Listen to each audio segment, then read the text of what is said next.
Ladies, I cannot impress upon you enough how important it is, how imperative it is that we all learn parliamentary procedure. I'm saying that because I have gotten many reports of chapters who either knowingly or unknowingly are violating Robert's Rules of Order. So if no one is there to hold people accountable, then things are done in chapter meetings that may or may not have an impact on the way your chapter votes on a matter. So, for instance, something that I've learned that is never to change, that can never happen, is a parliamentarian can never vacate that role in order to participate in debate. So, let's say you have a member of an organization, in this case the DAR, in this case your chapter. If that member is acting as parliamentarian, Robert's Rules of Order says that that member can never temporarily put that parliamentarian role aside in order for them to participate in debate.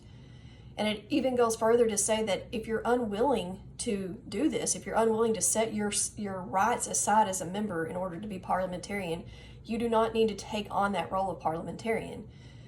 And apparently this has happened in some chapter meetings where some state officers came to visit as guests when they knew that this resolution was going to be voted on, and the chapter parliamentarian temporarily relinquished their duties as parliamentarians so that they could participate in debate. And the reason they said this was okay was because the state parliamentarian was there as a guest and that she would then act as parliamentarian.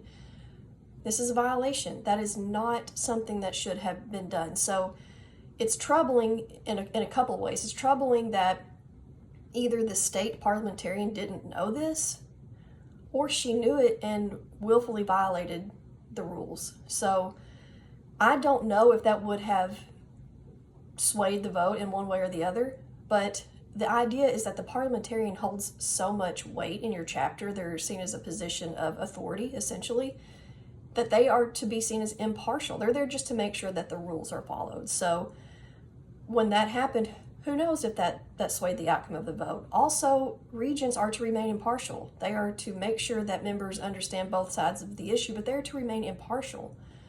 So it is absolutely imperative that we all learn parliamentary procedure. I encourage all of you to take the courses offered by Tim Wynn, Perfect Rules Inc.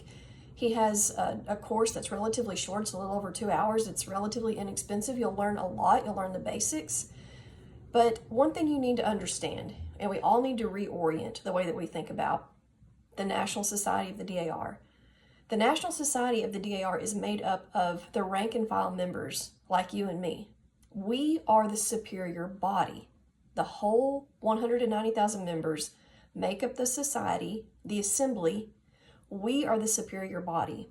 The subordinate body is the National Board of Management and the executive officers. They are there to carry out the business of the assembly. They're not there to dictate. You need to remember that. You need to remember that Robert's Rules of Order and patterns of formality are there to make sure that business is properly handled, that members' rights are preserved. It's not there to impede business. It's to make sure that business gets done efficiently. And one thing I'd like to point out, well, there was a question, is does the chair, in this case the regent, is she the most powerful person in the room? The answer is no, she's not. When you are a regent or the presiding officer, you have more responsibility, not more power, more responsibility. And I'm reading here, I took some notes from the parliamentary course that I took. It says each member's opinion has equal weight as expressed by a vote. Being elected chair gives one more duties, not more power. So there's just many things like that we need to reorient the way that we think about how the society works. Each member has a voice and a right to speak. No one member has any more power than any other member. If you are an officer, you have more responsibility and more duties, not more power.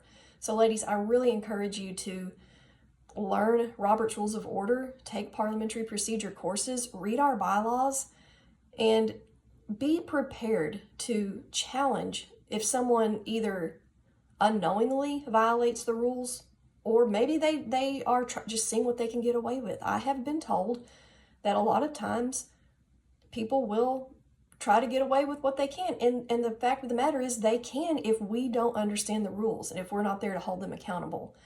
So I encourage you to know your role, know your rights, learn parliamentary procedure so that we can maintain the DAR, so that we can restore the DAR, so that we are equipped when we go into these meetings of how to maneuver through this process. So I'm going to put links to the course, and Tim Wynn has YouTube videos you can watch for free. There are several videos he has on his YouTube channel that you can watch for free, and go find other parliamentarians if you want to. Tim Wynn is the one that we've hired to help us through this process, and he has been such a huge help to make sure that we are following the rules, that we are doing everything just so, because we don't want to get our way by hook or crook. We want to have every member know their rights and operate according to the rules.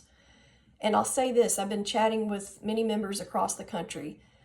At the end of the day, yes, I will be disappointed if a chapter votes against adopting the resolution calling for the special meeting, or if a chapter or a member is against this effort to restore the DAR. Yes, personally, I would be disappointed in that, and I would think that's the wrong decision to make. However, if the process is done properly and fairly, and everybody has their right to speak, debate, and vote in a way that's transparent and fair, and if it's lost in that way, then that's losing fairly and squarely. I can live with that.